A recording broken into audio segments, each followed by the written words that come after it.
Vikipikwa vikapikika, sina budi kuweza kuwapakulia, na karibu tunaweze kuwapakulia habari kuhusiana na uchaguzi mdogo wa Olkalau na kile ambacho kimeweza kufanyika na madai ambayo Rigathi Gachagua ambaye ni kinara wa chama cha DCP ameweza kutoa kuhusiana na kile ambacho kiliweza kufanyika. Na basi iwapo ni mara yako ya kwanza kujiunga nami kwenye account hii, hakikisha kwamba unaweza kusubscribe ili uwe miongoni mwa watu wa kwanza kabisa kuweza kupata habari zetu pindi tu zinapoweza kuchipuka. Na uchaguzi wa Olkalau kule Nyandarua umekuwa ni uchaguzi ambao umezungumziwa sana, na umekuwa ni uchaguzi ambao umekuwa na kumekuwa na mambo mengi sana.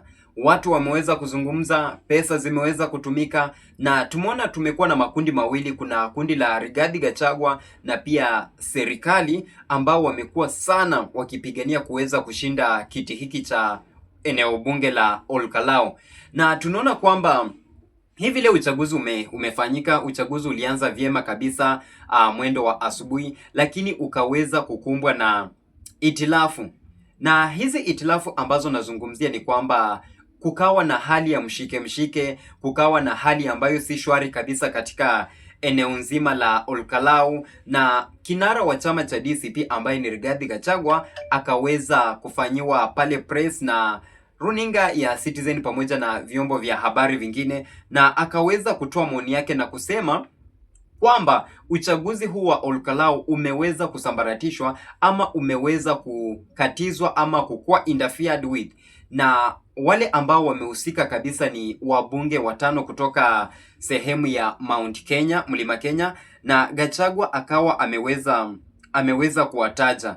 Na wale watu ambao anawalimbikizia lawama, wa kwanza ni nominated senator ambaye ni Sabina Chege, wa pili ni Kiambaa MP ambaye ni John Njuguna Kawanjiku, alafu tuko na Mathira MP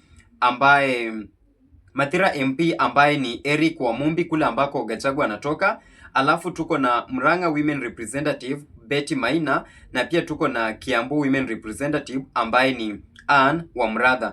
Anasema kwamba ni wao wameweza kutumika na ni wao wameweza kuindafia na uchaguzi wa eneo bunge la Olkalau. Na pia akiweza kuzungumza, Gachagua anasema kwamba habari ambazo zinamfikia ama kile ambacho anafahamu ni kwamba IEBC ni shirika la uchaguzi humu nchini limeweza kukuwa compromised, na kwa hivyo anasema kwamba kura zinataka kuibiwa na wanataka kutumia kila mbinu kuhakikisha kwamba kura zinaweza kuibiwa. Na sijui maoni yako ni yepi kuhusiana na hali ambayo imeweza kushuhudiwa leo Olkalau, na unaweza kusema nini? Unadhani kwamba kile ambacho Gachagua anasema ni kweli ama maoni yako ni yepi? Wachilia tu pale maoni yako kwenye comment section na tutaweza kupitia tuweze kujua maoni yako ni yepi. Na pia hakikisha kwamba kama hujasubscribe unaweza tu kusubscribe. Nafahamika kama Director Dasi. Shukran.